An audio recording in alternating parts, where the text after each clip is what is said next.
Sahabat Hikaku yang terkasih di mana saja berada, kali ini pada kesempatan Hari Orang Sakit Sedunia yang ke-32 yang jatuh 11 Februari 2024, Otchel akan membacakan pesan dari Paus Fransiskus untuk kita semua.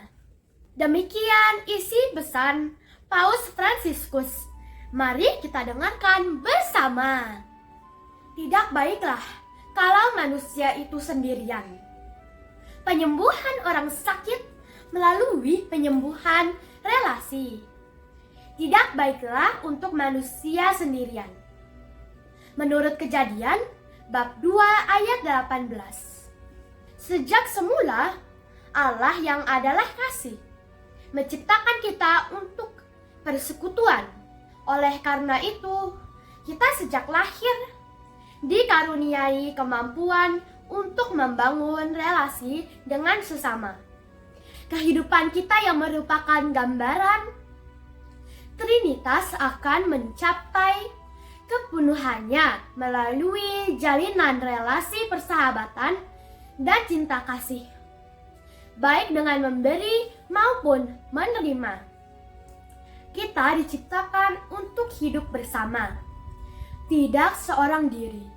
Karena rancangan persekutuan ini berakar kuat di dalam hati manusia, maka pengalaman ditinggalkan dan sendirian sungguh akan dirasakan sebagai suatu pengalaman yang menakutkan, menyakitkan, dan bahkan tidak manusiawi.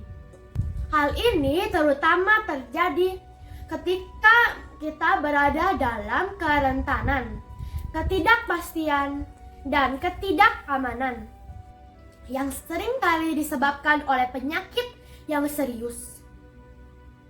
Hal ini saya memikirkan semua orang yang merasa sangat sendirian selama pandemi COVID-19, para pasien yang tidak boleh dikunjungi, tetapi juga para perawat, dokter dan tenaga pendukung yang kewalahan bekerja dan terkurung di ruang isolasi.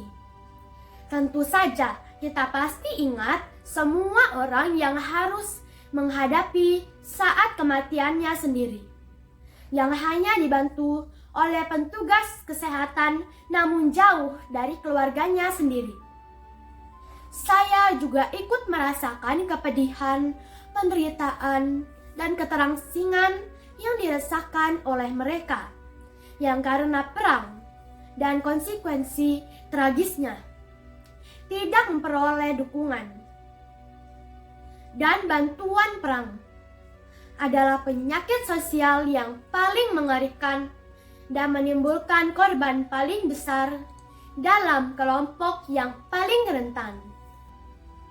Pada saat yang sama, bahkan di negara-negara yang menikmati perdamaian dan sumber daya yang lebih besar, orang-orang yang lanjut usia dan sakit seringkali mengalami kesendirian dan bahkan kadang-kadang ditinggalkan. Realitas yang suram ini terutama disebabkan oleh budaya individualisme dan segala cara mengagung-agungkan produktivitas, memupuk mitos efisiensi, acuh tak acuh, bahkan tak berperasaan.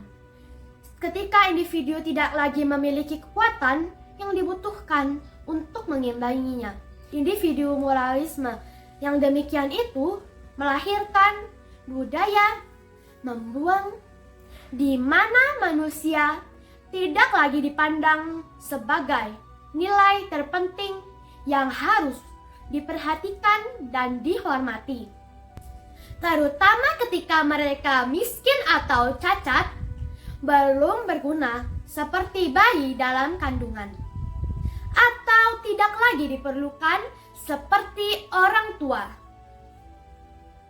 Dalam Fratelli Tutti 18, sungguh disayangkan bahwa cara berpikir seperti itu melatar belakangi pengambilan keputusan politik tertentu yang tidak berpusat pada martabat manusia dan kebutuhannya, serta tidak selalu mendukung strategi dan sumber daya yang diperlukan untuk memastikan bahwa setiap manusia menikmati hak dasar atas kesehatan dan akses terhadap pelayanan kesehatan.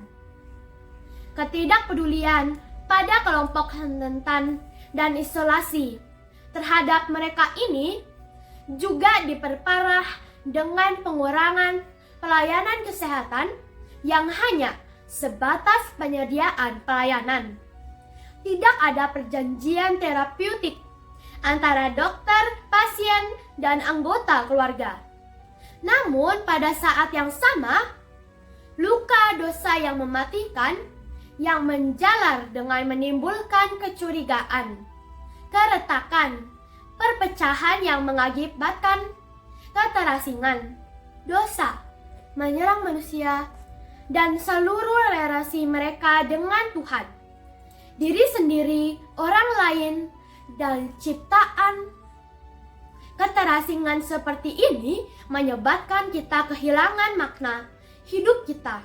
Keterasingan menghilangkan kegembiraan cinta dan membuat kita mengalami perasaan menyendiri yang menyesakan di semua bagian penting kehidupan.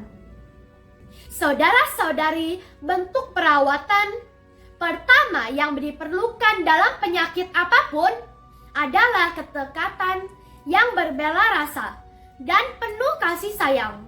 Oleh karena itu, merawat orang sakit berarti merawat semua relasi dengan Tuhan, dengan orang lain, anggota keluarga, teman, petugas kesehatan, dengan ciptaan, dan diri mereka sendiri. Dapatkah ini dilakukan?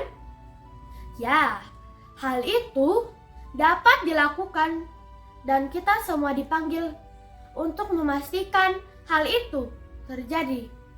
Mari kita melihat gambaran orang Samaria yang baik hati dari Lukas bab 10 ayat 25 sampai 37.